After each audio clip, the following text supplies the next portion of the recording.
భక్తి సంగీత కుసుమాలు ఛానల్ వీక్షిస్తున్న ప్రేక్షక మహాశైలందరికీ భావార్థామృతం అనే సిరీస్కి పునఃస్వాగతం. క్రిందటి ఎపిసోడ్లో మనం గురుపాదుకా స్తోత్రం యొక్క మొదటి శ్లోకం భావార్థం తెలుసుకున్నాము.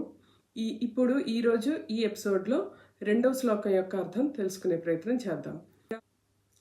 కవిత్వవారాసి నిసాకరాభ్యాం దౌర్భాగ్యదావాంబుధమాలికాభ్యాం దూరీకృతానమ్ర విపత్తితాభ్యాం నమో నమః శ్రీ గురుపాదుకాభ్యాం.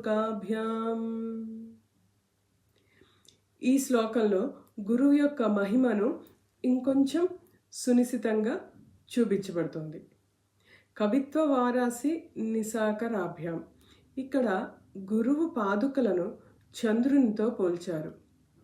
చంద్రుడే ఎందుకంటే చంద్రుడు చల్లని కాంతినిస్తాడు, మనసుని ప్రశాంతంగా చేస్తాడు. అలాగే గురువు కూడా మనలో ఉండే గందరగోళాన్ని తగ్గించి జ్ఞానం అనే చల్లని కాంతిని ఇస్తారు. దౌర్భాగ్య దావాంబుధమాలికాభ్యాం.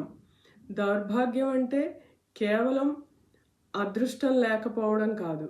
దౌర్భాగ్యం అంటే మన అజ్ఞానం, తప్పుడు నిర్ణయాలు, మన లోపల ఉండే నెగిటివ్ ఆలోచనలు, ఇవన్నీ అగ్నిలా మనల్ని ఎల్లవేళలా దహిస్తూ ఉంటాయి.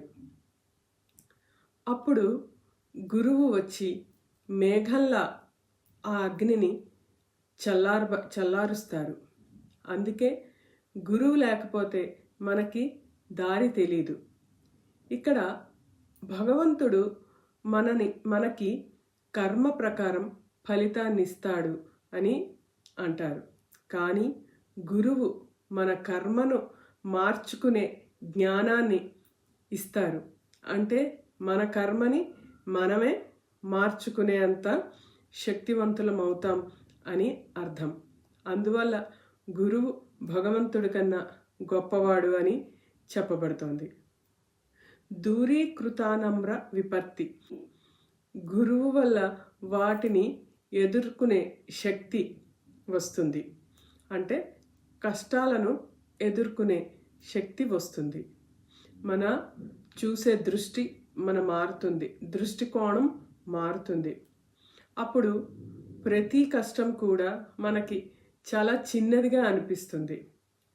శంకరాచార్యుల వారు దేశమంతా తిరిగి వివిధ మతాలను చూసి ప్రజలు అజ్ఞానంలో ఉన్నారని గ్రహించి, అప్పుడు జ్ఞానం లేకపోతే జీవితం అంతా అంధకారం అవుతుంది, ఆ అంధకారాన్ని తొలగించేది గురువే అని చెప్పి మన జీవితాలను ప్రకాశవంతం చేసే గురుపాదుకులకు నా నమస్కారం అని వినవించుకున్నారు.